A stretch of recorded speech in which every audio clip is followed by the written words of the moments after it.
Pasar Lama, Tangerang, adalah sebuah kawasan yang tak pernah benar-benar tidur. Di siang hari, jalanannya sesak oleh pengunjung yang berburu kuliner dan belanja barang kebutuhan. Namun ketika malam turun, wajah Pasar Lama berubah menjadi berbeda. Lampu-lampu redup berkelip, pedagang kaki lima masih ramai, dan di sela keramaian itu ada kisah-kisah yang jarang diceritakan dengan suara keras. Orang-orang menyebut, di antara pedagang yang mencari rezeki, ada pula pedagang lain yang bukan manusia. Mereka menjajakan dagangan tak kasat mata, dan hanya pembeli tertentu saja yang bisa melihatnya. Di tengah riuh suasana itulah berdiri sebuah warung pecel Lamongan. Bukan warung biasa, sebab warung ini dikenal tak pernah tutup. Siang, sore, tengah malam, bahkan dini hari menjelang subuh, warung itu tetap berasap dengan bau bumbu kacang yang menggoda. Meja-meja kayu selalu penuh, piring-piring berisi pecel lele, ayam goreng, hingga bebek goreng berjejer, seolah tak pernah habis. Bagi sebagian orang, warung itu adalah anugerah bagi perut lapar di jam-jam tak terduga. Namun, bagi sebagian lainnya, warung ini menyimpan sesuatu yang tak beres. Sebab bagaimana mungkin sebuah warung di pojok jalan sempit bisa selalu ramai, bahkan di jam 3 pagi saat semua orang seharusnya terlelap. Udara malam di Pasar Lama terasa hangat oleh asap sate, gorengan, dan aneka jajanan yang tak pernah berhenti mengepul. Lampu-lampu jalanan kuning temaram membuat bayangan panjang orang-orang yang hilir mudik saling berdesakan mencari makan malam. Di sudut jalan yang agak redup, warung pecel Lamongan itu berdiri sederhana. Atap seng dengan dinding seadanya, meja kayu panjang berlapis taplak plastik bermotif bunga, dan etalase kaca berisi lauk yang ditata rapi. Dari kayahan, aroma sambal terasi dan wangi gorengan ikan lele menyeruak seolah mengundang siapapun yang lewat untuk singgah. Andri, seorang mahasiswa perantauan yang ngekos tak jauh dari Pasar Lama, sering menjadi pelanggan setia warung itu. Malam ini, tepat pukul 11, ia baru saja pulang dari mengerjakan tugas kelompok di rumah temannya. Perutnya keroncongan, dan pilihan terbaik tentu saja berhenti di warung pecel Lamongan yang tak pernah mengecewakan. "Bang, lele 1, nasi setengah, sambelnya banyak ya," seru Andri sambil menarik kursi plastik biru yang kakinya sudah agak goyah. "Siap mas," jawab si penjual, lelaki parubaya yang dipanggil orang-orang dengan nama Pak Mardi. Senyumnya ramah, suaranya mantap, dan tangannya cekatan membalik. Gorengan di wajan besar penuh minyak panas. Andri duduk sambil mengamati suasana sekitar. Anehnya, meski sudah larut malam, warung itu masih dipenuhi pengunjung. Ada pekerja ojek online, beberapa anak muda yang tertawa cekikikan, dan sepasang pria ibu tua yang makan dengan wajah serius. Tak ada tanda-tanda warung ini akan sepi, padahal biasanya warung-warung lain di sekitarnya sudah tutup sejak jam 10 malam. "Bang Andri, sendirian aja?" sapa Rina, mahasiswi dari kampus yang sama, kebetulan lewat bersama dua temannya. Andri tersenyum kikuk. "Iya nih, kelaparan abis ngerjain tugas, lo juga makan di sini?" Rina mengangguk. "Iya, udah pada kenyang belum pulang. Lagian katanya kalau makan di sini malam-malam tuh enak banget. Rasanya beda gitu." Mereka pun duduk di meja sebelah Andri. Suasana warung semakin ramai. Piring-piring beradu, suara tawa pecah di antara riuhnya obrolan malam. Namun, di tengah keriuhan itu, Andri tiba-tiba menyadari sesuatu. Ada seorang pria yang duduk sendirian di sudut paling belakang. Wajahnya pucat, matanya sayu, dan dari tadi ia tidak menyentuh makanannya sama sekali. Hanya menatap kosong ke arah piring yang sudah penuh lauk. Andri berusaha tak ambil pusing. Ia pikir mungkin orang itu sedang melamun atau sedang punya masalah. Tapi yang membuatnya heran, beberapa menit kemudian, saat ia menoleh lagi, pria itu sudah tidak ada. Padahal Andri yakin belum ada suara kursi bergeser atau langkah kaki keluar. "Mungkin gue salah lihat," gumamnya dalam hati. Tak lama kemudian, pesanannya datang, lele goreng panas dengan sambal yang menggoda. Andri segera melahapnya, menikmati rasa pedas yang menempel di lidah. Namun, di sela-sela kenikmatan itu, pandangannya sekali lagi terhenti pada meja belakang tadi. Meja itu kosong, tapi masih ada piring berisi lauk yang tidak disentuh sama sekali. "Bang, itu ada yang ninggalin makanan wae?" tanya Andri pelan pada Pak Mardi yang sedang lewat membawa pesanan. Pak Mardi menoleh sekilas, tersenyum tipis. "Oh, nggak apa-apa mas, nanti juga ada yang ambil." Jawaban itu terdengar biasa, tapi bagi Andri ada rasa aneh yang menggelitik.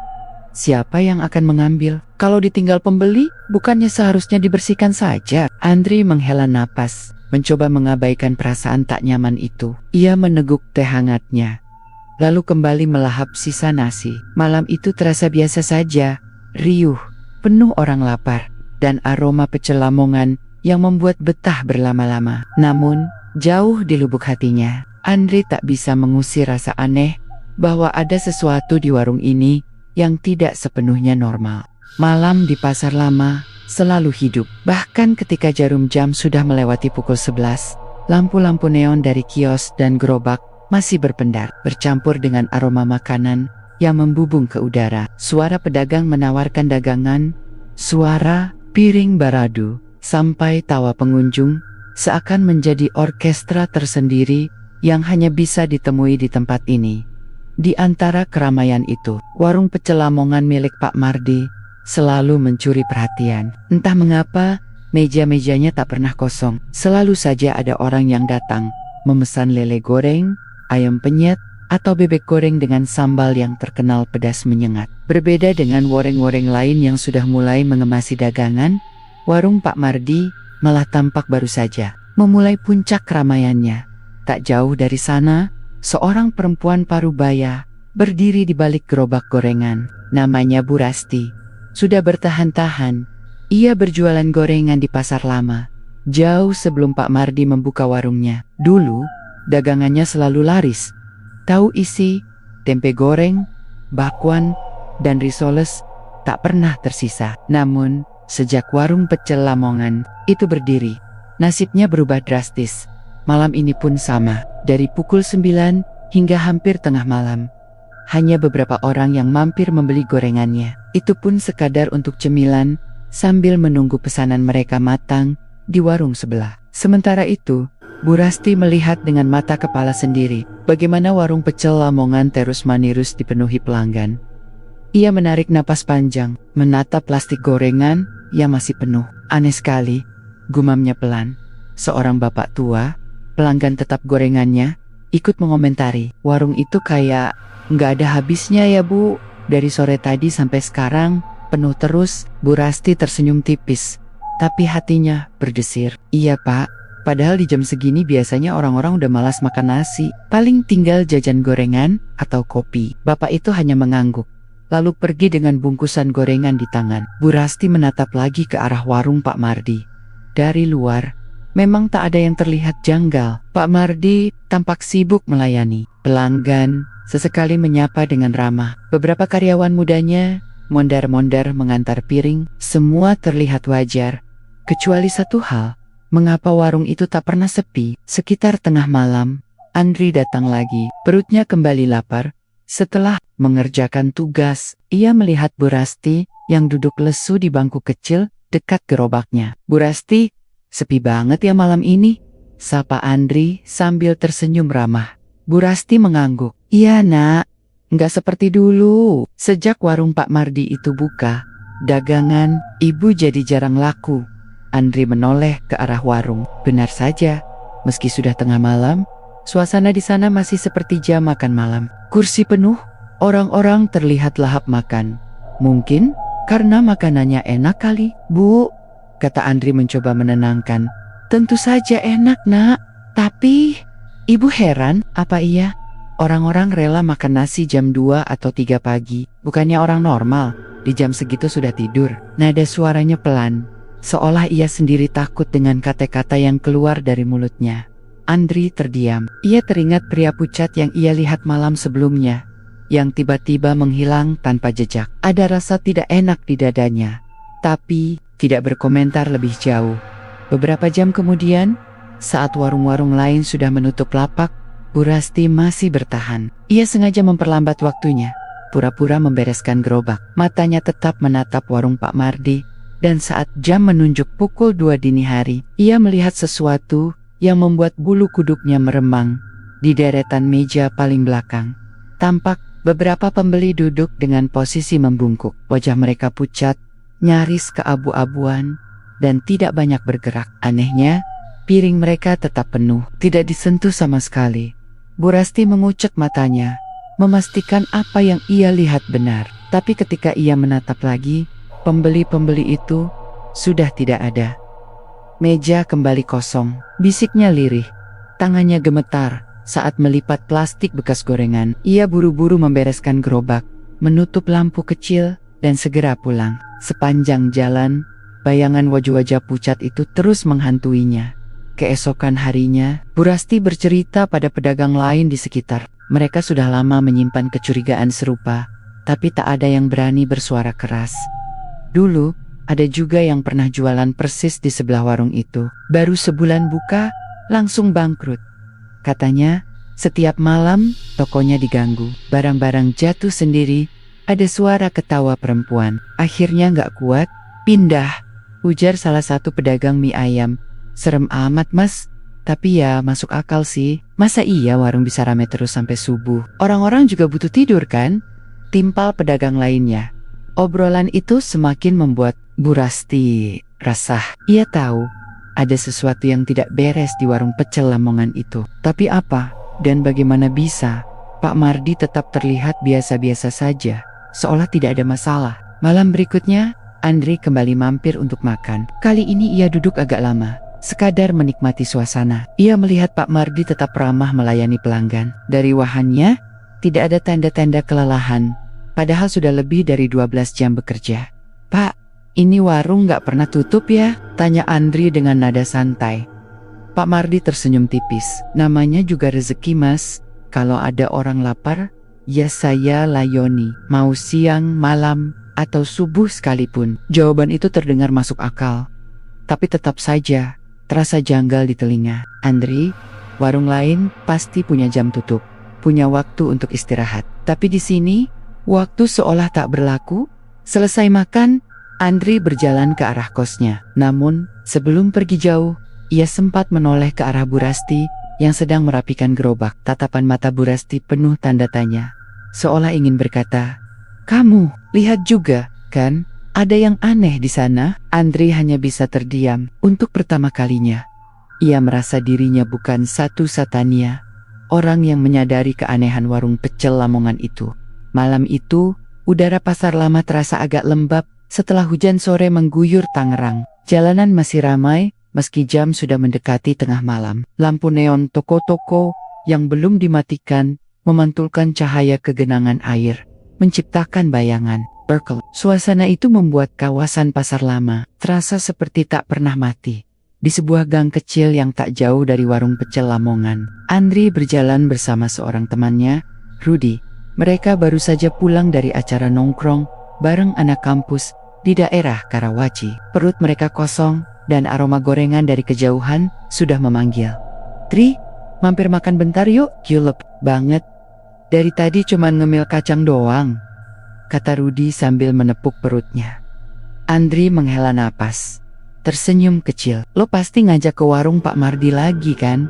"Yah, jelaslah, warung lain udah pada tutup. Lagian pecel lele sama sambelnya nagih banget bro." Mereka pun berbelok ke arah warung yang berdiri mencolok di sudut jalan. Seperti biasa, meski waktu sudah menunjukkan pukul 12:30 dini hari, warung itu tetap penuh dengan pengunjung. Kursi plastik berjejer, piring-piring beradu, suara minyak mendesis dari wajan besar. Semuanya terasa seperti jam makan malam, bukan dini hari. Andri menatap sekeliling. Ada wajah-wajah yang asing, tapi juga entah kenapa sulit diingat. Seolah mereka hanya sekilas muncul di kepalanya, lalu menghilang. Ia menggelengkan kepala, mencoba mengusir pikiran aneh itu.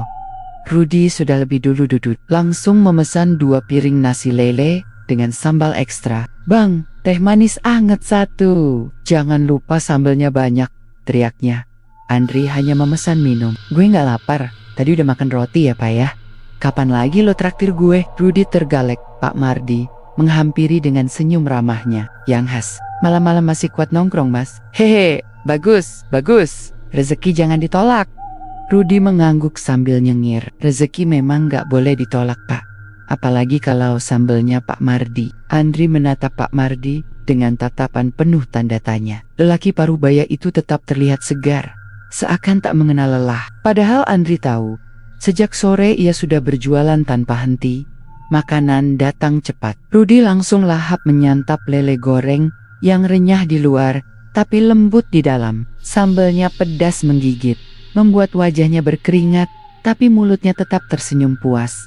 Dri, lo harus coba, ini sambal nggak ada lawannya. Gue nggak ngerti lagi kenapa enak banget, ujarnya sambil mengunyah cepat.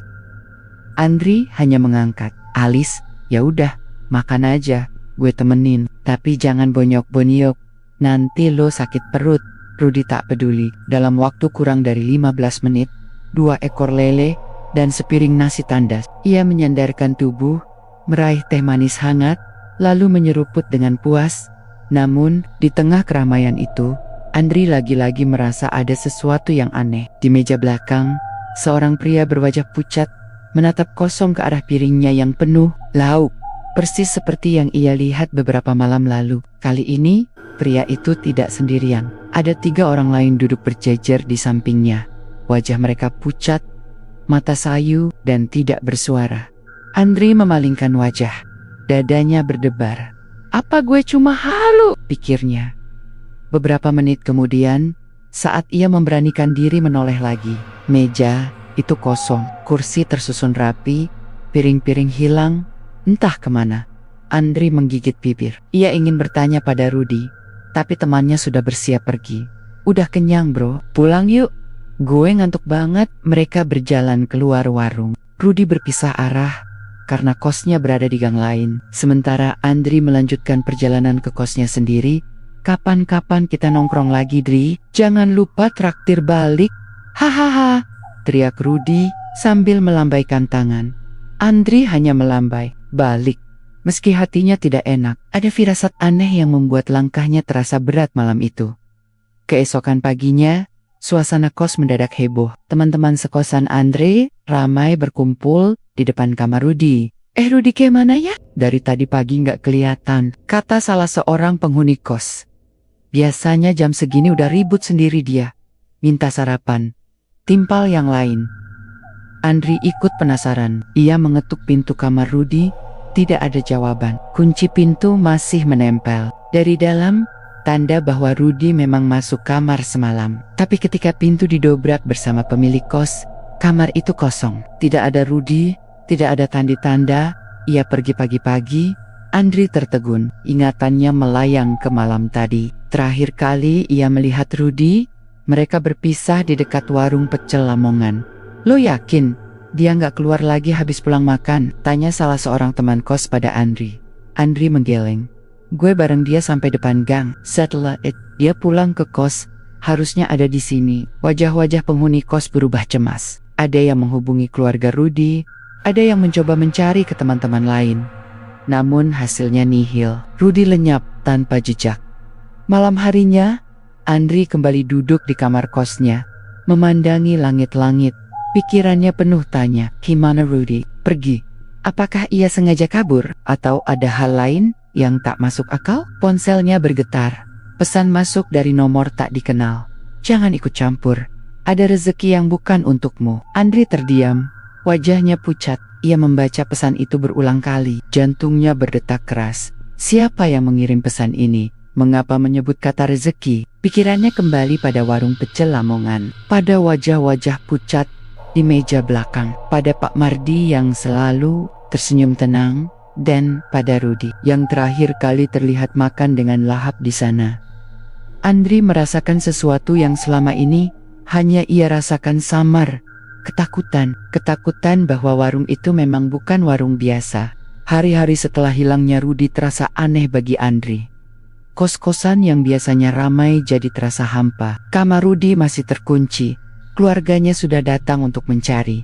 Bahkan polisi sempat menanyakan beberapa hal, tapi tetap saja tak ada petunjuk jelas. Andri berulang kali ditanya, kapan terakhir kali kamu lihat Rudi? Jawabannya selalu sama. di warung pecel Lamongan. "Pak, kami makan bareng." Lalu dia pulang ke kos. Namun, keterangan itu justru membuat Andri semakin resah. Polisi tampak tidak menanggapi serius. Hilangnya anak muda di kota besar dianggap hal biasa. Mungkin kabur, mungkin jalan-jalan tanpa izin. Tapi Andri tahu, Rudy bukan tipe orang seperti itu. Setiap malam, Andri sulit tidur. Ingatannya selalu kembali pada wajah pucat orang-orang yang duduk di meja belakang warung. Ingat bagaimana tiba-tiba mereka hilang, seperti ditelan bumi, dan ingat Rudy yang makan dengan lahap, lalu tak pernah kembali. Suatu malam, Andri memutuskan untuk berjalan sendirian ke pasar lama. Ia ingin mencari jawaban, meski tidak tahu apa yang sebenarnya ia cari. Langkahnya pelan, menyusuri jalanan yang masih ramai dengan pedagang. Lampu neon berkelap-kelip, aroma sate, kopi, dan gorengan bercampur menjadi satu. Warung pecel Lamongan itu, seperti biasa, tetap penuh. Meja-meja padat oleh pengunjung, wajan besar terus berdesis, dan suara Pak Mardi terdengar jelas menyapa pelanggan. Dari luar, warung itu tampak begitu biasa, begitu normal, tapi Andri tahu ada yang salah. Ia berdiri agak jauh, pura-pura memperhatikan pedagang mainan di pinggir jalan. Namun, matanya terus mengintip ke arah warung. Pikirannya penuh tanya. Siapa sebenarnya pembeli yang selalu duduk di sana? Kenapa wajah mereka pucat? Dan apa hubungannya dengan hilangnya Rudy? "Jangan terlalu dekat." Sebuah suara berat terdengar pelan dari sampingnya. Andri terkejut, menoleh cepat. Di sebelahnya berdiri seorang pria tua dengan pakaian lusuh. Rambutnya beruban, wajahnya keriput, dan matanya tajam menatap ke arah warung. "Pak, maksudnya apa?" tanya Andri, gugup. Pria itu tidak menjawab langsung. Ia hanya tersenyum samar, lalu berjalan ke arah gang kecil di samping pasar. Tempe Cider. Andri mengikuti langkahnya. Ada sesuatu pada sorot mata pria itu yang membuatnya yakin orang ini tahu sesuatu. Mereka berhenti di sebuah bangku tua, agak jauh dari keramaian. Pria itu duduk perlahan, menghela napas panjang, lalu berkata dengan suara pelan, "Kamu sering makan di sana ya?" Andri menelan ludah. Iya Pak, bahkan terakhir saya makan sama teman saya. Setelah itu dia hilang." Pria itu mengangguk pelan, seolah tak terkejut. "Bukan pertama kali, sudah banyak yang hilang. Tapi orang-orang lebih suka diam." Andri berdegup kencang. "Hilang? Jadi apa hubungannya sama warung itu?" Pria tua itu menatapnya lekat-lekat. "Warung itu tidak hanya melayani manusia. Ada pembeli lain yang datang setiap malam. Pembeli yang tidak akan kamu temui di siang hari." Andri merinding mendengar kata-kata itu. Ingatannya kembali pada wajah pucat di meja belakang. J.D. Beno. "Mereka bukan manusia biasa." "Pak, siapa mereka? Apa yang sebenarnya terjadi di sana?" desaknya. Pria itu menunduk sejenak, lalu berbisik pelan. "Kamu pernah dengar istilah pesugihan penglaris?" Andri terdiam. Ia pernah mendengar istilah itu sekilas, biasanya dari cerita mistis di internet atau obrolan iseng. Katanya, ada pedagang yang mencari rezeki dengan cara gaib, meminta bantuan makhluk halus agar dagangannya laris. Tapi biasanya cerita itu terdengar jauh, tidak nyata. Pria tua itu melanjutkan, "Warung itu punya perjanjian. Ada yang datang, makan, dan meninggalkan sesuatu. Kadang uang, kadang nyawa. Dan semua itu adalah bagian dari perjanjian yang sudah dibuat pemiliknya." Andri ternganga. "Pak Mardi?" Pria itu mengangguk pelan. "Ya, dialah yang menjaga perjanjian itu. Itulah kenapa warungnya tak pernah sepi, meski sudah larut malam. Karena bukan hanya manusia yang makan di sana." Andri merasakan bulu kuduknya berdiri. Bayangan Rudy terlintas jelas di kepalanya. Temannya yang hilang tanpa jejak. Apakah Rudy menjadi salah satu tumbal? "Lalu, apa saya bisa menolong teman saya, Pak?" tanya Andri dengan suara bergetar. Pria tua itu menghela napas panjang. "Kalau sudah jadi bagian dari perjanjian, sulit untuk kembali. Sangat sulit. Kecuali kamu mau ikut terlibat lebih jauh.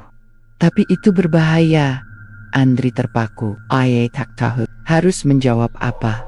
Obrolan itu berhenti sejenak. Angin malam bertiup, membawa aroma amis dari arah kali kecil yang melintas di dekat pasar. Suara pedagang yang membereskan dagangan samar terdengar seolah dunia sekitar berjalan normal. Hanya Andri yang merasa waktu berhenti, pikirannya penuh kekacauan. "Pak, kenapa Bapak cerita sama saya? Kenapa nggak langsung lapor polisi?" Pria tua itu tersenyum getir. "Polisi? Mereka tak akan percaya. Lagi pula, ini bukan perkara manusia semata. Kalau kamu mau selamat, jangan siring-siring ke warung itu. Dan jangan koba-koba mengusik rezeki orang." Andri menelan ludah. Kata-kata terakhir itu membuatnya merinding. Sama persis seperti pesan misterius yang ia terima beberapa hari lalu. "Jangan ikut campur.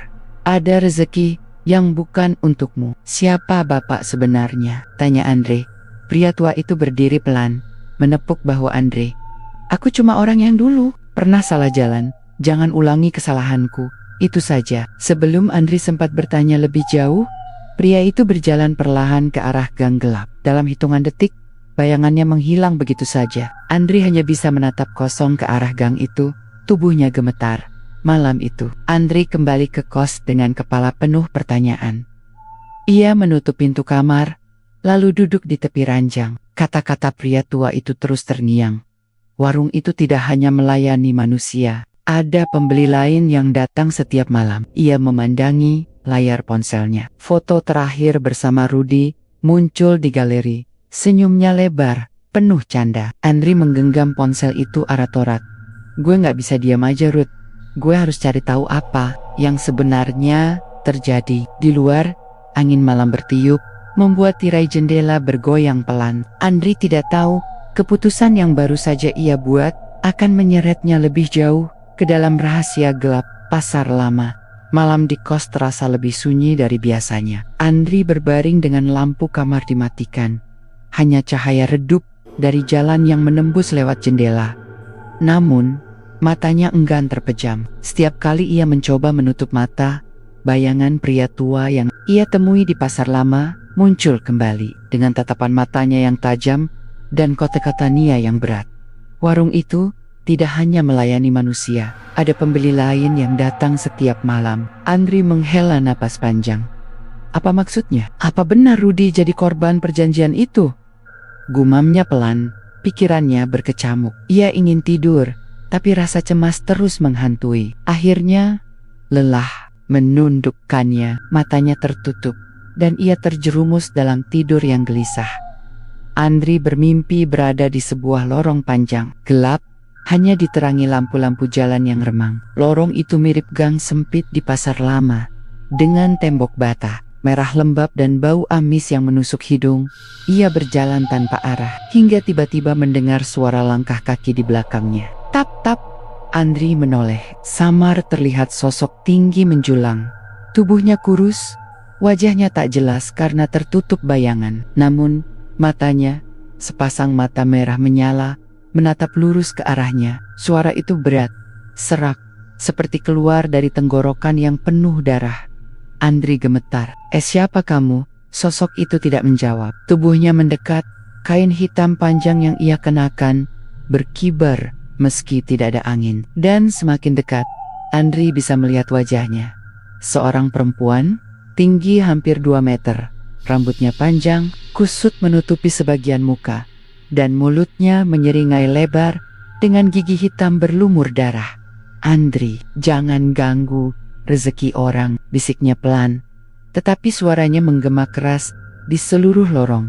Andri mundur beberapa langkah, napasnya memburu, namun kakinya terasa berat, seolah menapak di tanah yang lengket. Sosok itu terus mendekat, tangannya yang panjang dan kurus terulur ke arahnya. Tiba-tiba di bawah kakinya, tanah retak. Dari celah retakan itu, tangan-tangan pucat keluar, meraih pergelangan kakinya, menariknya ke bawah. Andri berteriak keras, tubuhnya ditarik masuk ke dalam kegelapan. Andri terbangun dengan teriakan keras, napasnya terengah, tubuhnya basah oleh keringat. Ia menatap sekeliling kamar, gelap, sepi, hanya jam dinding yang berdetak pelan menunjukkan jam 3:15 dini hari. Ia mengusap wajahnya, mencoba menenangkan diri. Cuma mimpi, gumamnya, meski tubuhnya masih gemetar. Namun, saat ia menoleh ke arah jendela, jantungnya hampir berhenti. Di kaca jendela itu, Terlihat samar bayangan sosok tinggi berambut panjang berdiri di luar. Matanya merah menyala, menatap lurus ke arahnya. Andri menutup matanya rapat, lalu membuka lagi. Bayangan itu sudah hilang. Ia menggenggam selimut erat-erat, mencoba meyakinkan diri kalau itu hanya ilusi setelah mimpi buruk. Keesokan harinya, Andri bangun dengan tubuh lemas. Wajahnya pucat, matanya merah karena kurang tidur. Di kampus, ia sulit berkonsentrasi. Setiap kali menatap papan tulis, bayangan mimpi semalam kembali menghantui. "Lo kenapa, Andi?" "Sakit," tanya salah satu temannya. "Yayan." Andri hanya menggeleng. "Enggak, cuma kurang tidur aja." Namun, di dalam hati, ia tahu ada yang salah. Mimpi itu terasa terlalu nyata. Sosok perempuan tinggi berambut kusut itu masih terbayang jelas di kepalanya, lengkap dengan suara serak yang memperingatkannya. Jangan ganggu rezeki orang. Malam berikutnya, mimpi itu kembali. Kali ini, Andri bermimpi duduk di dalam warung pecel Lamongan. Meja dipenuhi lauk, lele goreng, ayam, sambal merah menyala. Namun, suasana terasa asing. Pelanggan di sekitarnya semuanya pucat, dudak membisu. Dengan wajah kosong, Andri menoleh ke samping. Rudi duduk di sana, memakan pecel lele dengan lahap. "Rudi, lo kemana aja bro?" seru Andri lega. Namun Rudi tidak menjawab. Ia terus menyuap nasi wahannya kaku. Ketika Andri menyentuh bahunya, tubuh Rudi tiba-tiba ambruk ke meja. Wajahnya berubah pucat keabuan, matanya kosong, mulutnya berlumur darah. Andri menjerit. Tapi tiba-tiba semua pelanggan berdiri bersamaan. Puluhan wajah pucat itu menatapnya lurus dengan mata hitam pekat. Dari belakang meja, muncul lagi sosok perempuan tinggi berambut kusut, menyeringai, "Andri, kamu nggak boleh ikut camper." Tangannya terulur ke arah Andri, dan seketika ruangan berubah gelap. Andri kembali terbangun dengan teriakan. Kali ini tubuhnya benar-benar gemetar, dan selimutnya terjatuh ke lantai. Jam dinding menunjukkan jam 2:59. Ia meraih ponsel di meja kecil, mencoba menyalakan lampu, tapi ponselnya mati total. Meski sore tadi ia sudah mengisi penuh baterainya. Kamar terasa dingin, jauh lebih dingin dari biasanya. Tiba-tiba, dari arah pintu, terdengar suara ketukan pelan. Tok, tok, tok. Andri, suara berat itu terdengar dari luar. Andri menahan napas. Wajahnya memucat. Ia menutup telinganya dengan kedua tangan. Tapi suara itu semakin keras. Tok, tok, tok. Andri, buka. Aku lapar. Andri tak berani bergerak. Ia hanya duduk memeluk lutut di pojok ranjang, berdoa dalam hati agar semua itu segera hilang. Setelah beberapa menit, suara itu berhenti. Sunyi kembali menguasai kamar. Namun, ketika ia menoleh ke arah pintu, jelas terlihat bekas goresan panjang di kayu pintu kosnya, bekas kuku, dalam, seperti dicakar sesuatu. Pagi harinya, Andri benar-benar tidak sanggup menahan rasa takut. Ia menceritakan sebagian pada Yayan. Meski tidak secara detail, "Gua kayak diganggu mimpi buruk terus, Yan. Serius, tiap malam mimpi yang sama, ketemu sosok perempuan aneh. Terus, kayak ada sesuatu yang ngejar gue." Yayan mencoba menenangkan. "Mungkin lo stres gara-gara Rudi hilang." "Ya wajar lah, lo kan deket sama dia." Andri menggeleng. "Bukan cuma mimpian. Semalam gue dengar ada yang ketok pintu, manggil nama gue. Terus paginya ada bekas cakaran di pintu. Itu bukan halusinasi." Yayan terdiam. Wajahnya mulai serius. "Kalau gitu, lo harus hati-hati, Indi. Mungkin ada yang ngikutin lo." Kata-kata itu membuat Andri semakin resah. Ia tahu, semua ini ada hubungannya dengan warung pecel Lamongan. Dan sekarang, mimpi buruk itu seperti peringatan, jangan ikut campur. Tapi di sisi lain, rasa bersalah terhadap Rudi terus menghantui. Andri menggenggam erat ponselnya. Menitap layar kosong. Dalam hati, ia bertekad, apapun yang terjadi, gue harus cari tahu. Rudi nggak boleh hilang gitu aja. Namun ia tidak sadar, semakin jauh ia melangkah, semakin dalam pula ia terseret ke dalam kegelapan yang mengintai dari balik warung. Matahari siang terik menyinari kawasan pasar lama, deretan ruko tua dengan cat yang mengelupas, papan nama lawas, serta bau amis dari pasar ikan yang masih tercium samar, membuat suasana khas daerah itu semakin terasa. Andri berjalan pelan, menatap setiap sudut jalan dengan hati-hati. Ia sudah bertekad, hari ini ia akan mencari jawaban. Mimpi buruk yang menghantuinya berhari-hari. Bayangan sosok perempuan tinggi yang mengerikan, dan hilangnya Rudy. Semuanya pasti punya kaitan dengan warung pecel Lamongan yang tak pernah sepi itu. Andri memulai langkahnya dengan mendatangi kios tua penjual buku bekas di pojok pasar lama. Kios itu penuh dengan buku lawas yang berdebu. Sebagian bahkan sudah koyak dimakan usia. Ia pernah mendengar pemilik kios itu, seorang bapak bernama Pak Dharma, sering tahu banyak cerita lama tentang pasar lama. "Selamat siang, Pak," sapa Andri sambil menunduk sopan. Pak Dharma, lelaki berusia sekitar 60-an dengan rambut memutih, menoleh dari balik kacamatanya. "Iya, Nak. Cari buku apa?" Andri menggeleng. "Sebenarnya saya mau tanya, Pak, bukan soal buku. Saya dengar di pasar lama ini banyak cerita mistis, termasuk soal pedagang gaib." Pak Dharma terdiam sejenak, lalu tersenyum tipis. Jadi kamu pernah dengar juga ya?" Andri mengangguk pelan. "Betul, Pak.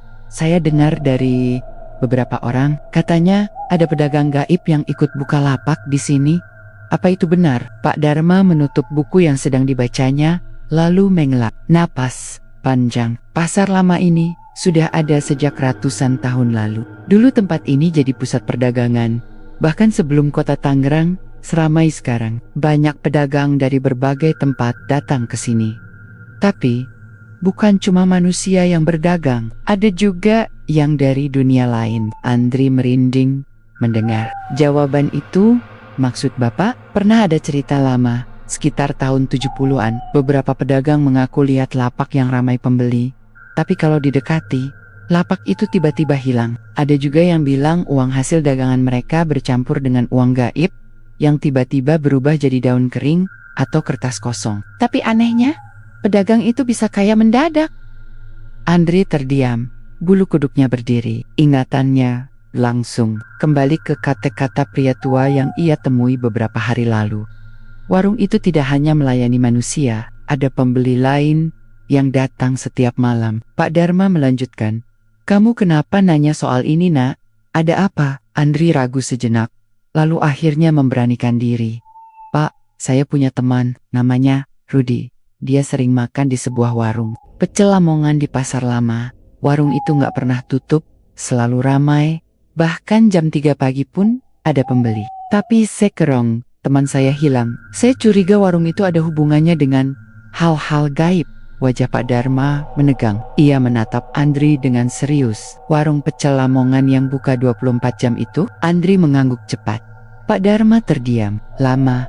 Ia menutup matanya sejenak, seolah mengingat sesuatu. Lalu dengan suara pelan, ia berkata, "Pemilik warung itu, Pak Mardi, bukan orang sembarangan. Dulu dia pedagang keliling, hidupnya susah, tapi sejak dia buka warung di sini, rezekinya deras, nggak ada habis-habisnya. Orang-orang bilang itu bukan rezeki biasa." Andri menelan ludah. "Maksud Bapak, dia pakai pesugihan?" Pak Dharma tidak langsung menjawab. Ia hanya menghela napas. "Kamu anak muda, jangan sembarangan ngomong. Tapi kalau memang warung itu nggak pernah sepi, bahkan di jam orang tidur, kamu pikir sendiri saja, rezeki macam apa itu?" Pulang dari kios buku bekas, pikiran Andri semakin kacau. Cerita Pak Dharma seakan menguatkan firasatnya bahwa warung pecel Lamongan memang bukan warung biasa. Namun, semakin ia mencari tahu, semakin ia merasa ada bahaya besar yang mengintainya. Sore itu, Andri memutuskan untuk duduk di sebuah angkringan kecil tak jauh dari warung Pak Mardi. Ia mengamati, jauh, warung itu memang ramai. Meski matahari sudah mulai tenggelam, orang-orang datang silih berganti, membeli ayam goreng, lele, sambal, atau sekadar nasi pecel. Dari luar, terlihat normal. Namun, Andri memperhatikan satu hal. Beberapa pembeli terlihat pucat. Wajah mereka datar, tidak banyak bicara. Bahkan ada yang setelah makan, langsung hilang begitu saja di tikungan jalan. Andri menatap tajam. Itu dia, bukan pembeli biasa. Malam itu, Ia memberanikan diri mendekati salah satu pedagang tua di dekat situ. Penjual wedang jahe bernama Pak Rohim. Lelaki tua itu sudah lama berjualan di pasar lama dan sepertinya mengenal banyak cerita. Pak, boleh saya tanya sesuatu? Kata Andri setelah memesan segelas wedang jahe. Pak Rohim menatapnya ramah. Silakan nak, mau tanya apa? Andri menunduk, suaranya pelan. Saya penasaran, warung pecel Lamongan itu kok bisa nggak pernah sepi, bahkan tengah malam. Ekspresi Pak Rohim berubah. Ia menatap sekitar, memastikan tidak ada yang mendengar. Lalu ia mendekatkan wajahnya ke Andri, berbisik, "Nak, kamu harus hati-hati kalau ngomongin warung itu. Banyak orang sudah curiga, tapi nggak ada yang berani ngomong terang-terangan." Andri terdiam. Pak Rohim melanjutkan, "Dulu ada seorang pedagang sate di sini. Dia iri sama ramainya warung pecel Lamongan. Dia sempat bilang, terang-terangan, kalau warung itu pasti pakai pesugihan. Malamnya, pedagang sate itu mimpi buruk. Katanya, didatangi sosok perempuan tinggi, hitam besar, yang bilang, jangan ganggu rezeki orang. Beberapa hari kemudian, pedagang sate itu jatuh sakit parah. Badannya kurus dan akhirnya meninggal." Andri tercekat. "Itu persis seperti mimpi buruk yang ia alami sendiri, nak," kata Pak Rohim pelan. "Kalau kamu sudah mimpiin sosok itu, artinya kamu sudah diperhatikan sama mereka. Jangan sembarangan ikut campur." Andri terdiam. Tangannya gemetar memegang gelas wedang jahe. Dalam perjalanan pulang, kepala Andri penuh dengan pertanyaan. Apakah benar Rudi jadi korban warung itu? Kalau iya, bagaimana caranya ia bisa terseret? Dan apa yang sebenarnya diinginkan oleh sosok perempuan tinggi berambut kusut itu? Malam itu, sebelum tidur, Andri kembali bermimpi. Ia berada di dalam warung pecel Lamongan. Semua kursi penuh oleh pembeli, tapi wajah mereka kosong dan pucat. Dari dapur, terdengar suara sendok dan piring beradu. Tiba-tiba, dari balik etalase kaca, muncul sosok perempuan tinggi itu lagi. Rambutnya tergerai kusut, matanya merah menyala. Kali ini ia tidak hanya menyeringai, ia berbicara dengan suara jelas. "Andri, kamu ingin tahu kebenaran? Ikuti jejak darah yang mengalir di warung ini." Andri berusaha berteriak, tapi suaranya tercekat. Lantai warung tiba-tiba dipenuhi darah segar yang merembes keluar dari dapur. Darah itu mengalir deras, membentuk jalur panjang yang menuju pintu belakang warung. "Andri, kalau kamu berani, datanglah ke sana." Seketika, Andri terbangun. Tubuhnya basah oleh keringat. Ia menoleh ke arah lantai kamarnya dan terperanjat. Tepat di bawah pintu kamar, ada bekas basah menyerupai cairan merah gelap. Andri gemetar, napasnya terengah. "Ya Tuhan, mimpi ini bukan cuma mimpi." I sadar. Jejak itu sedang memanggilnya.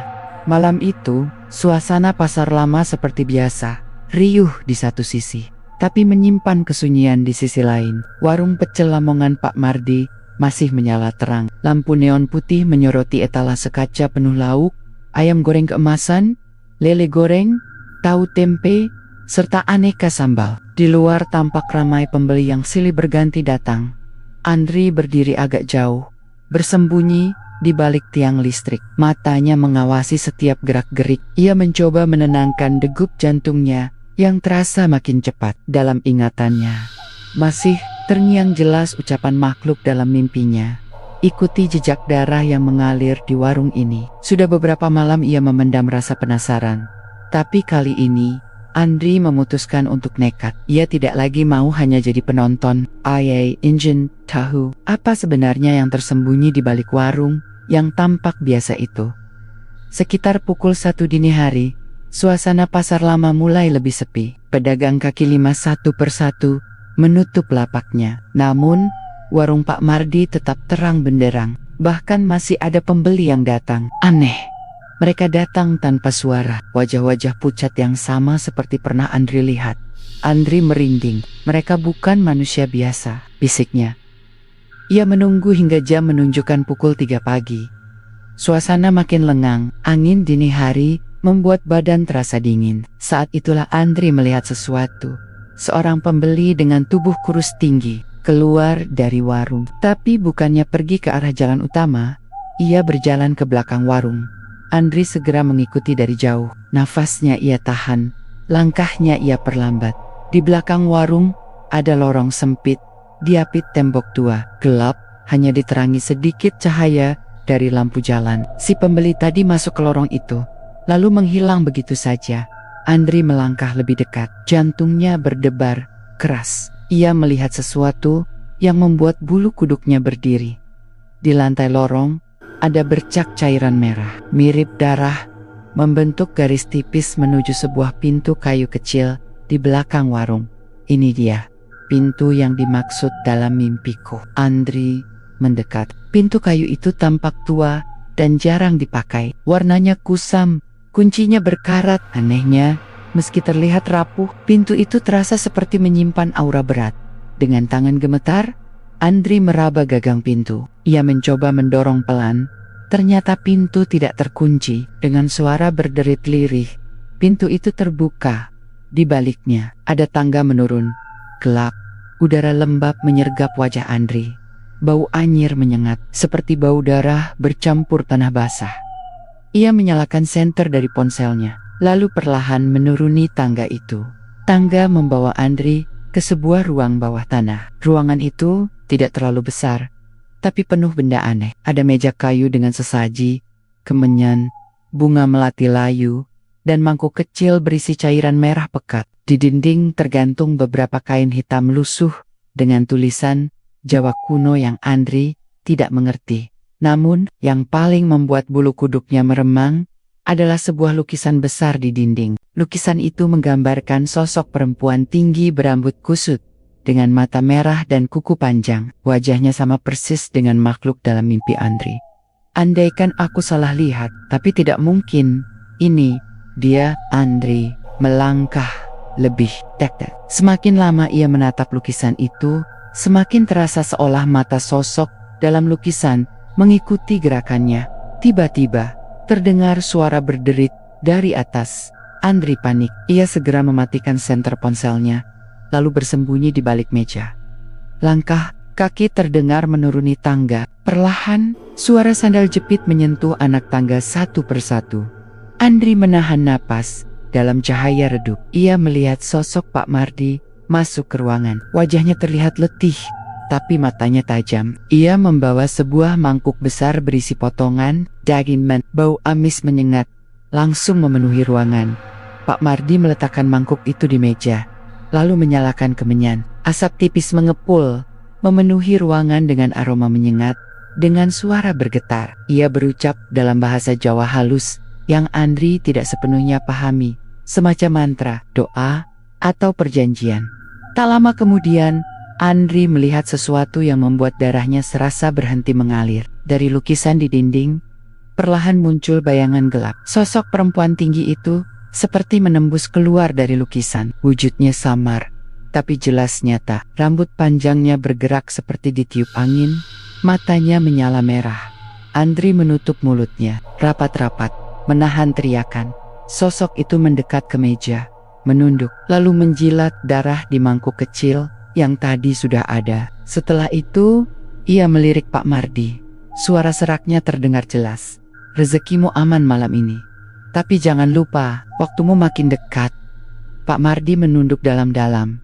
Wajahnya penuh keringat. Saya paham. Saya akan penuhi syaratnya. Mohon jangan ambil keluarga saya. Sosok itu menyeringai, lalu perlahan kembali masuk ke lukisan. Aroma amis bercampur wangi kemenyan semakin pekat. Pak Mardi menghela napas panjang, lalu berlutut lama di depan lukisan itu. Setelah beberapa menit, ia bangkit, memadamkan kemenyan, lalu membawa mangkuk daging yang sudah kosong. Ia naik balik ke tangga, meninggalkan ruangan. Andri masih gemetar, bersembunyi di balik meja. Keringat dingin mengucur di pelipisnya. Ia hampir tak percaya dengan apa yang baru saja dilihatnya. Setelah yakin suasana aman, Andri keluar dari persembunyiannya. Ia menyalakan senter lagi, menatap lukisan itu. Sosok perempuan di dalamnya tampak tersenyum samar, seolah tahu bahwa Andri sedang mengamatinya. Andri mundur perlahan, dadanya berdegup keras. Ini jauh lebih gila daripada yang aku bayangkan. Ia berbalik, naik ke tangga dengan terburu-buru. Namun sebelum sampai ke pintu atas, ia mendengar suara lirih dari balik ruangan. Suara itu jelas bukan milik Pak Mardi. "Andri, aku di sini." Andri terperanjat. Itu suara Rudi. Ia menoleh cepat, menyorotkan senter ke sudut ruangan. Di sana ia melihat sesuatu yang membuat darahnya berdesir. Sebuah kain putih kotor tergantung. Di baliknya tampak siluet tubuh manusia terikat. "Andri, tolong aku!" Andri gemetar. "Rudi, itu kamu?" Tapi sebelum ia sempat mendekat, pintu atas berderit terbuka lagi. Suara langkah kaki Pak Mardi kembali terdengar menuruni tangga. Panik. Andri buru-buru memadamkan senter dan merapat ke tembok. Nafasnya ia tahan sekuat mungkin. Pak Mardi masuk lagi.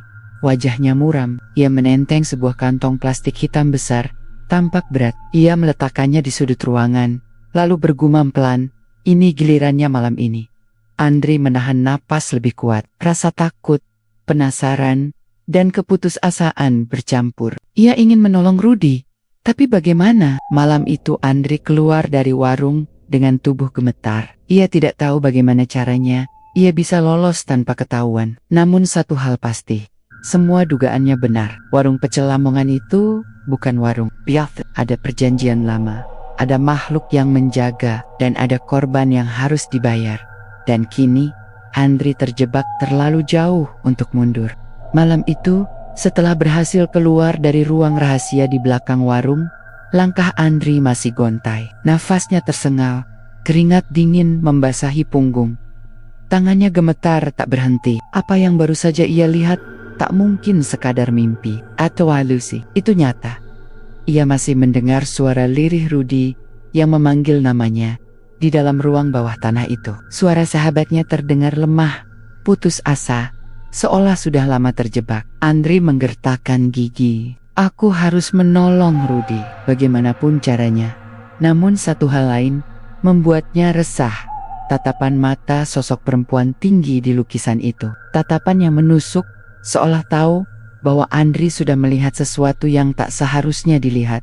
Hari berikutnya, Andri mencoba beraktivitas normal. Ia kembali membuka kios kecilnya di pojok pasar, menjual pernak-pernik seperti biasa. Namun pikirannya tak pernah tenang. Setiap suara sandal menyeret di lantai pasar membuatnya waspada. Setiap orang yang lewat dengan wajah pucat membuat bulu kuduknya berdiri. Yang lebih aneh, sejak malam itu Andri mulai mengalami gangguan. Di rumah kontrakannya, pintu sering berderit sendiri tengah malam. Kadang ada suara langkah kaki menyusuri lorong meski ia tinggal sendirian. Bahkan sekali waktu ia mendapati piring di dapurnya berlumuran darah segar, lalu menghilang begitu ia berkedip. Andri tahu, itu peringatan. Sosok gaib penjaga pesugihan Pak Mardi mulai mengincarnya. Siang hari, Andri memberanikan diri mendatangi seorang pedagang tua di pasar lama bernama Pak Karta. Orang-orang mengenalnya sebagai pedagang herbal yang juga paham ilmu kebatinan. Andri menceritakan dengan hati-hati apa yang dilihatnya. Pak Karta sempat terdiam lama, menatap Andri dengan wajah khawatir. "Kau tidak seharusnya ikut campur, nak," katanya akhirnya. "Warung itu sudah lama jadi buah bibir." Tonyek curiga, tapi tak ada yang berani mengusik. Konon, Pak Mardi membuat perjanjian dengan penguasa gaib agar warungnya tak pernah sepi. "Kau tahu akibatnya kalau menyinggung mereka?" Andri menelan ludah. "Tapi sahabat saya, Rudi, saya lihat dia ada di sana, terikat seperti korban. Saya tidak bisa diam."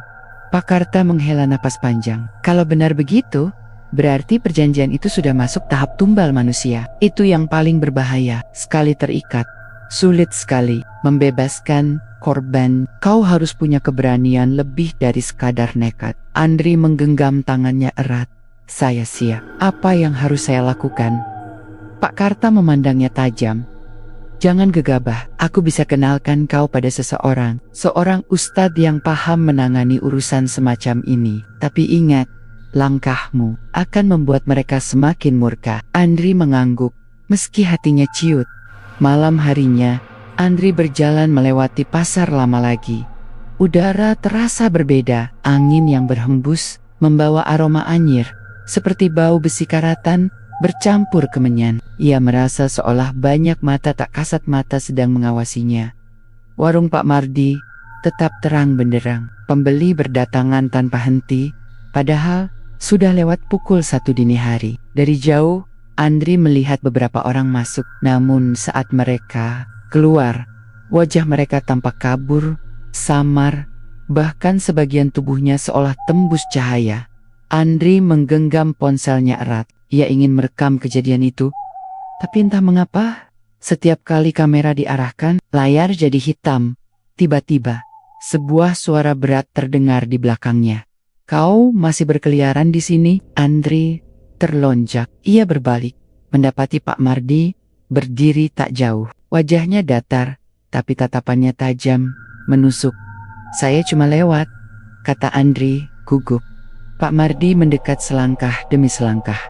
"Kau pikir aku tidak tahu apa yang kau lakukan semalam? Ada hal-hal yang tidak boleh kau campuri. Kalau kau masih ingin hidup tenang, jangan pernah mengusik warungku lagi." Andri keringat dingin.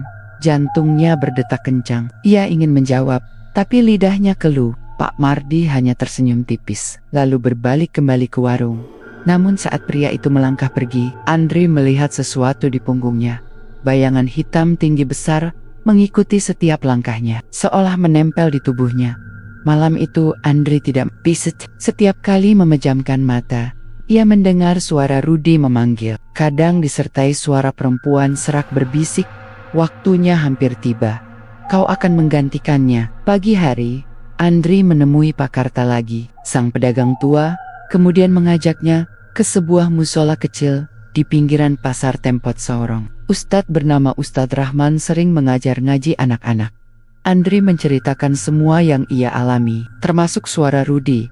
Ustadz Rahman mendengarkan dengan tenang. Matanya teduh, tapi wajahnya serius. "Kalau yang kau lihat benar, berarti pesugihan itu sudah dalam tahap berbahaya. Korban manusia dipilih bukan sembarangan. Kalau sahabatmu terikat, itu tandanya jiwanya sedang dijadikan perantara kekuatan gaib untuk menjaga perjanjian." Andri menunduk. "Apa masih ada cara menyelamatkannya?" "Selalu ada cara, tapi risikonya besar. Kau harus berani menghadapi makhluk itu, juga orang yang membuat perjanjian. Kalau tidak, bukan hanya sahabatmu, tapi kau juga bisa jadi korban." Andri mengepalkan tangan. "Saya siap, tolong bantu saya, Ustadz." Ustadz Rahman mengangguk pelan. "Baik, tapi jangan gegabah. Kita harus tahu dulu kelemahannya." Malam berikutnya, Andri kembali ke pasar lama bersama Ustadz Rahman dan Pak Karta. Mereka tidak langsung masuk ke warung, melainkan mengamati dari kejauhan. Sekitar pukul 2 dini hari, sesuatu yang tak biasa terjadi. Lampu-lampu di sekitar pasar tiba-tiba padam, hanya menyisakan cahaya dari warung Pak Mardi. Dari kejauhan, terlihat silut-silut pembeli makin banyak. Wajahnya samar, seperti bayangan. Andri gemetar. Itu mereka, bukan manusia biasa. Ustadz Rahman menggumamkan doa pelan. Mereka adalah pengikut gaib yang memberi kekuatan pada warung itu. Semakin banyak, semakin kuat ikatannya. Tiba-tiba, salah satu sosok pembeli itu menoleh ke arah Andri. Wajahnya tanpa mata, hanya rongga kosong. Mulutnya terbuka lebar, lalu ia menjerit nyaring. Suaranya menembus telinga, membuat Andri dan Pak Karta menutup kepala kesakitan. Warung mendadak sepi. Semua sosok berhenti bergerak, lalu menoleh ke arah mereka bertiga serentak. Ketahuan, desis Ustadz Rahman. Dalam hitungan detik, belasan sosok pucat berlari ke arah mereka dengan langkah tak wajar. Tubuh melayang liong. Andri menjerit. Ustadz Rahman segera mengangkat tangannya, membaca ayat-ayat Al-Quran. Dengan suara lad, udara bergetar. Sosok-sosok itu berhenti beberapa meter di depan mereka. Tubuhnya berasap, seolah terbakar oleh bacaan doa. Namun satu sosok lain muncul. Di antara kerumunan, perempuan tinggi berambut kusut, mata merah menyala. Dialah makhluk dari lukisan itu. Ia menatap lurus ke arah Andri. Suaranya berat, serak, namun jelas. "Kau berani sekali masuk ke wilayahku. Kalau kau tak mundur, kau akan menyusul sahabatmu di ruang bawah itu." Andri terdiam. Tubuhnya gemetar hebat, tapi ia tahu satu hal. Jalan kembali sudah tertutup. Ketegangan malam itu menjadi awal pertempuran batin Andri. Kini ia sadar, musuhnya bukan hanya Pak Mardi, tapi juga kekuatan gaib yang sudah lama menguasai pasar lama. Dan waktu untuk menyelamatkan Rudy semakin menipis. Langkah Andri terasa berat malam itu. Ia berdiri di perempatan kecil yang mengarah ke pasar lama, menatap deretan lampu jalan yang berkedip-kedip, seakan enggan menyala penuh. Angin malam berembus dingin, membawa bau anyir bercampur asap sate dari pedagang kaki lima yang masih tersisa. Namun bagi Andri, bau itu hanya menambah rasa mual yang sejak sore menempel di tenggorokannya di sebilah. Ustadz Rahman duduk tenang sambil menggenggam tasbih. Mata Ustadz itu tampak teduh, meski sorotnya menyiratkan Kisyap Sayogon penuh. Sementara Pak Karta, dengan wajah tua yang dipenuhi keriput, terlihat gelisah. Tangannya gemetar, seakan tahu apa yang akan mereka hadapi jauh lebih besar daripada keberanian mereka sendiri. "Apakah kita benar-benar siap?" tanya Pak Karta dengan suara parau. Ustaz Rahman menoleh pelan. Tak ada manusia yang benar-benar siap menghadapi jin sekuat itu. Tapi kita punya satu hal yang mereka tidak punya, iman. Selama kita bersama Allah, kita tidak sendirian. Andri menggenggam erat botol air mineral yang sudah diberi doa oleh Ustaz Rahman. "Saya tidak peduli apapun yang terjadi. Malam ini saya harus keluarkan Rudy dari sana." Sekitar pukul 2 dini hari, mereka bertiga mendekati warung pecel Lamongan. Warung itu tetap menyala terang, bahkan lebih terang daripada malam-malam biasanya. Etalase kaca berisi ayam goreng, bebek, lele, dan tahu tempe tersusun rapi, seakan tak pernah disentuh meski pembeli berdatangan tanpa henti. Namun, ada yang berbeda malam ini. Para pembeli yang keluar dari warung tidak meninggalkan jejak langkah. Bayangan mereka tidak menempel di tanah. Bahkan ada beberapa yang menembus dinding, seolah tubuh mereka hanya kabut. Andri merinding. "Mereka makin banyak," bisiknya. Ustadz Rahman menggumamkan doa, lalu menatap Andri. "Malam ini, kita tidak boleh hanya mengintai. Kita harus masuk." Pak Karta tersentak. "Masuk Ustadz? Itu gila. Kalau mereka menyerang kita bertiga sekaligus, kita tak punya harapan. Tapi, kalau tidak sekarang, besok Rudy bisa sudah tidak bernyawa lagi," tegas Ustaz Rahman. Andri mengangguk mantap. "Saya ikut. Apapun yang terjadi, saya harus masuk." Pak Karta menutup wajahnya dengan tangan, menarik napas panjang. Akhirnya, ia pun mengangguk. Meski jelas-jelas ketakutan, mereka masuk ke warung itu. Anehnya, suasana langsung hening. Tak ada suara piring, tak ada bau makanan. Seisi ruangan terasa dingin, seperti masuk ke ruang berate dengan suhu di bawah nol. Pak Mardi muncul dari balik tirai dapur. Wajahnya pucat, senyumnya tipis, penuh ejekan. "Aku sudah bilang, jangan ganggu urusanku." "Kau keras kepala sekali, Andri." Andri melangkah maju. "Di mana Rudy?" Pak Mardi terkekeh. "Dia sudah bukan milikmu lagi. Dia sekarang bagian dari perjanjian. Kau mau ikut?" "Mungkin makhluk itu lebih suka tumbal yang lebih segar." Tirai dapur berkibar kencang, meski tak ada angin. Dari baliknya terdengar suara langkah berat, lalu aroma anyir semakin pekat. Sosok perempuan tinggi berambut kusut muncul, tubuhnya menunduk karena nyaris menyentuh langit-langit. Woreng, matanya merah membara, giginya tajam berjejer. Pak Karta langsung jatuh terduduk, gemetar hebat. "Ya Allah!" Makhluk itu menatap lurus ke arah Andri. Suaranya bergema di seluruh ruangan.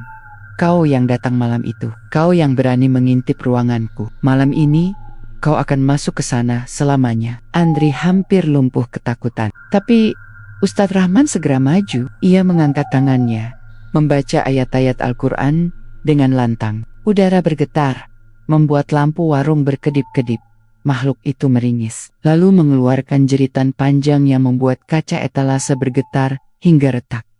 Pak Mardi tertawa histeris. "Kalian pikir bisa melawannya? Dia adalah pemberi rezeki. Tanpa dia, warung ini bukan siapa-siapa. Dia sudah ada di sini lebih lama daripada kalian lahir." Pertarungan batin dimulai. Makhluk itu melompat ke arah mereka. Andri dan Pak Karta terhempas ke belakang, menabrak kursi. Andri hampir kehilangan kesadaran. Tapi ia melihat Ustadz Rahman tetap berdiri tegak, terus membaca doa. Asap hitam mulai keluar dari tubuh makhluk itu, tapi setiap kali Ustadz melemah, asap itu kembali menguat. Di tengah kekacauan, Andri melihat pintu kecil di belakang dapur terbuka sedikit. Dari celah itu, ia melihat cahaya temaram dan mendengar suara lirih memanggil namanya. Andri, itu suara Rudi. Tanpa pikir panjang, Andri bangkit dan berlari ke pintu itu. Ia menembus tirai dapur, lalu menuruni tangga curam menuju ruang bawah tanah. Ruangan itu lebih menyeramkan daripada terakhir kali ia lihat. Dindingnya penuh coretan hitam, lantai basah, bercampur darah kering. Di tengah ruangan, Rudi terikat di kursi kayu. Tubuhnya lemah, wajahnya pucat pasi. Andri, Rudi berbisik lirih, hampir tak bernyawa. Andri segera mencoba melepaskan ikatan di tubuh sahabatnya. Namun setiap simpul terasa hidup, semakin ia tarik, semakin kuat. Tiba-tiba, suara berat bergema di sekeliling ruangan. Tidak ada yang keluar dari sini tanpa izin. Andri menoleh, dan makhluk perempuan itu sudah ada di belakangnya. Wajahnya menempel di dekat Andri, matanya merah menyala. Sementara itu, di atas, Ustaz Rahman masih berjuang keras. Packard yang ketakutan mencoba membantu dengan menyiramkan air doa ke arah makhluk itu. Tapi air justru menguap sebelum menyentuh tubuhnya. Pak Mardi berdiri sambil tertawa. Wajahnya penuh kepuasan. Semakin kau melawan, semakin kuat dia jadi. Kau tidak akan menang, Ustaz. Namun Ustaz Rahman tidak menyerah. Ia menutup mata, memperkuat bacaannya. Tubuhnya bergetar hebat. Tapi suara doanya semakin lantang, menggema memenuhi ruangan. Di ruang bawah tanah, Andri terpoyak. Makhluk itu semakin dekat. Nafasnya terasa panas di wajah Andri. Rudi hanya bisa menatap pasrah. Matanya berlinang. Andri, lari! Jangan pedulikan aku! Tidak! Andri berteriak. Ia menggenggam botol air doa yang diberikan Ustadz Rahman. Dengan sisa tenaga, ia menyiramkannya ke wajah makhluk itu. Jeritan panjang terdengar. Tubuh makhluk itu berasap, wajahnya melepuh. Ia mundur beberapa langkah, tapi segera mengamuk, menghantam dinding hingga runtuh. Ruang bawah tanah bergetar. Batu bata berterbangan. Andri berusaha melindungi Rudi, tapi makhluk itu kembali menyerang dengan marah.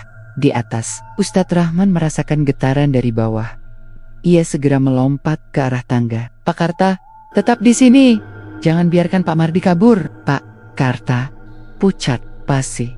Tapi, Ustadz, lakukan saja, bentak Ustadz Rahman. Ia berlari ke ruang bawah tanah. Begitu tiba, ia melihat Andri dan Rudi hampir terkubur reruntuhan. Makhluk itu masih mengamuk. Tubuhnya semakin besar, memenuhi ruangan. Ustadz Rahman mengangkat kedua tangannya tinggi-tinggi, lalu membaca doa dengan suara menggelegar. Cahaya putih tiba-tiba muncul, menerangi seluruh ruang bawah tanah. Makhluk itu menjerit keras. Tubuhnya terbelah menjadi asap hitam yang berputar-putar. Namun, asap itu tidak hilang begitu saja, melainkan menyerap ke tubuh Rudi yang masih terikat. Andri terbelalak. Tidak, apa yang terjadi? Ustadz Rahman pucat. Jiwanya dijadikan wadah. Kita terlambat. Rudi mendongak. Matanya kini merah menyala. Suaranya bukan lagi miliknya. Sekarang dia milikku. Andri jatuh terduduk. Matanya berkaca-kaca. Rudi, suasana berubah semakin mencekam. Malam itu bukan hanya tentang menyelamatkan Rudi lagi, tapi juga melawan sesuatu yang sudah menyatu dengan dirinya. Suasana ruang bawah tanah hening. Sesaat setelah jeritan panjang itu lenyap, hanya suara beta-beta runtuh yang masih berjatuhan dari dinding lembab. Andri menatap tak percaya ke arah Rudi, temannya yang sejak kecil selalu ia kenal ramah dan penuh canda, kini berdiri dengan wajah dingin, mata merah membara, senyum tipis yang bukan miliknya. Rudi, sadar, ini aku, Andri. Suara Andri bergetar, namun yang menjawab bukan lagi Rudi. Suara itu berat, bergema, seakan keluar dari perut bumi. Dia sudah tidak ada, hanya wadah. Kau yang berikutnya. Tubuh Rudi bergerak kaku, tapi kuat. Ikatan kursi hancur seketika, dan dalam satu langkah, ia berdiri tegak, menatap Andri seperti pemangsa menatap mangsa. Andri mundur, tapi kakinya terantuk batu. Ia jatuh terduduk, napasnya terengah. Jangan Rudi, Jangan lakukan ini, Magnek. Itu tertawa dengan suara berlapis-lapis. Kau pikir dia masih bisa mendengarmu? Jiwa manusia lemah. Sekali aku masuk, tidak ada jalan keluar. Ustadz Rahman segera maju. Wajahnya serius, tapi tetap tenang. Jangan sombong. Setiap makhluk ada ujungnya. Kau bukan penguasa di sini. Kau hanya jin terkutuk yang mencari tumbal agar tetap bertahan. Dalam tubuh Rudy mendengus, lalu menggerakkan tangannya. Seketika, udara di ruangan itu berputar kencang, membentuk pusaran angin yang membuat debu beterbangan. Api kecil menyala di sudut sadit ruangan, menyebar perlahan, membuat ruang bawah tanah itu semakin panas. Andri berusaha bangkit, tapi tubuhnya lemah. Ia hanya bisa menatap bagaimana sahabatnya kini berubah menjadi musuh. Pertarungan doa pun dimulai. Ustadz Rahman membaca ayat-ayat Al-Quran dengan lantang. Suaranya bergetar namun penuh keyakinan. Setiap ayat yang keluar membuat tubuh Rudy tersentak, seperti ditusuk jarum tak kasat mata. Namun makhluk itu melawan. Dari mulut Rudy keluar suara pekikan panjang, disertai semburan asap hitam pekat yang menyerang Ustadz Rahman. Ustadz terhuyung, tapi tetap tegak. Ia memercikan air doa ke arah asap itu, membuatnya meledak jadi percikan api kecil. Andri yang melihat kesempatan itu maju, meski tangannya gemetar. Ia berusaha mendekati Rudy. Aku tahu, kau masih ada di dalam sana, Ruth. Jangan biarkan makhluk ini menguasaimu. Kau lebih kuat daripada dia. Sekilas, mata Rudy bergetar, seakan ada secercah kesadaran. Namun sesaat kemudian, tawa itu kembali menguasai. Percuma, dia lemah. Kau hanya mempermalukan dirimu sendiri. Di atas, warung Lamongan ikut bergetar hebat. Pak Karta yang menunggu di sana melihat piring-piring pecah. Etalase kaca retak hingga berderai. Dari balik dapur terdengar suara menggelegar, seakan bumi hendak pecah. Pak Mardi berdiri di sudut ruangan dengan wajah panik. Ia tak lagi tertawa. Kenapa jadi begini? Ini tidak seperti biasanya. Aku hanya minta rezeki. Kenapa tumbalnya masih kurang? Pak Karta menatapnya dengan marah. Kau serakah, Mardi. Kau bermain dengan hal yang bukan milikmu. Sekarang lihatlah, yang kau undang sudah tak bisa kau kendalikan. Kembali di ruang bawah tanah, pertempuran semakin memana. Ustadz Rahman mulai kelelahan, keringat deras mengucur, wajahnya pucat. Andri sadar, jika dibiarkan lebih lama, Ustadz bisa tumbang. Tiba-tiba, sebuah suara lirih terdengar di antara jeritan itu. Andri, tolong aku. Andri tersentak. Itu suara Rudy. Sangat pelan, tapi nyata. Ia yakin Rudy masih ada di dalam sana. Dengan nekat, Andri mendekat dan memeluk tubuh Rudy erat-erat. Kau bukan milik dia, Ruth. Kau sahabatku. Ingat semua yang pernah kita lalui. Ingat waktu kita nyolong mangga bareng di kampung. Waktu kita naik sepeda, jatuh ke got. Waktu kita sama-sama kerja pertama kali. Kau bukan milik dia, Rudy. Tubuh Rudy bergetar hebat. Makhluk itu meronta, berteriak, marah. Lepaskan! Tapi Andri tidak mau melepas. Air matanya menetes deras. Kalau kau memang harus pergi, biar aku ikut bersamamu. Aku tidak akan biarkan kau sendirian. Tiba-tiba, cahaya putih keluar dari tubuh Andri. Entah dari mana datangnya, tapi cahaya itu begitu terang hingga memenuhi ruang bawah tanah. Ustadz Rahman terkejut, lalu segera memperkuat doanya, mengarahkan seluruh energi spiritualnya ke cahaya itu. Makhluk itu menjerit kesakitan. Tubuh Rudy tersentak-sentak. Asap hitam keluar deras dari mulut dan matanya. Suara jeritan bergema, memecah gendang telinga. Api di sudut-sudut ruangan padam seketika, digantikan cahaya yang semakin kuat. Pak Mardi di atas tanah tiba-tiba menjerit histeris. Tubuhnya terbakar api hitam. Wajahnya melepuh. Aye Menkobalari, Kilauea Waring. Tapi langkahnya seolah terhisap kembali ke dapur. Dengan teriakan terakhir yang memilukan, tubuhnya lenyap, tersedot ke dalam lantai. Pak Karta hanya bisa menyaksikan dengan ngeri. Di bawah tanah, jeritan itu akhirnya reda. Asap hitam hilang, meninggalkan tubuh Rudy yang terkulai lemah di pelukan. Andri, suara Rudy sangat lirih. Aku tidak kuat, tapi terima kasih. kau sudah datang. Air mata Andri jatuh ke wajah Rudy. Bertahanlah Ruth, kau akan baik-baik saja. Namun senyum tipis muncul di wajah Rudy. Tidak, aku sudah terlalu jauh. Tapi setidaknya aku pergi sebagai diriku sendiri, bukan sebagai makhluk itu. Dengan napas terakhir, Rudy menutup matanya. Tubuhnya dingin, tak lagi bernyawa. Andri menjerit sekaris-karas Nia, mengguncang tubuh sahabatnya. Rudy, beberapa menit kemudian, ruang bawah tanah runtuh. Ustadz Rahman menarik Andri keluar dengan susah payah. Mereka berhasil menyelamatkan diri sebelum seluruh bangunan hancur menjadi puing. Api menjilat warung pecel Lamongan, membakarnya hingga rata dengan tanah. Warga sekitar hanya bisa menatap dari jauh, tidak tahu bahwa di balik api itu tersimpan kisah tragis yang tak akan mereka pahami. Pagi harinya, polisi dan warga menemukan hanya sisa arang dan abu di tempat itu. Tidak ada yang tahu apa yang sebenarnya terjadi. Sebagian berkata, itu kebakaran biasa. Sebagian lain berbisik bahwa ada kutukan yang berakhir. Andri duduk di trotoar, wajahnya kosong. Di tangannya, ia masih menggenggam cincin kecil milik Rudy yang entah bagaimana tersisa di antara puing-puing. Ustadz Rahman menepuk bahunya pelan. Kadang, melawan kejahatan berarti ada yang harus dikorbankan. Sahabatmu sudah pergi dengan tenang, Andri. Dia bebas sekarang. Andri menatap cincin itu dengan mata berkaca-kaca. Tapi kenapa harus dia? Kenapa bukan aku saja? US Rahman menunduk. Karena mungkin Allah memilihnya untuk menutup pintu yang tak boleh dibuka lagi.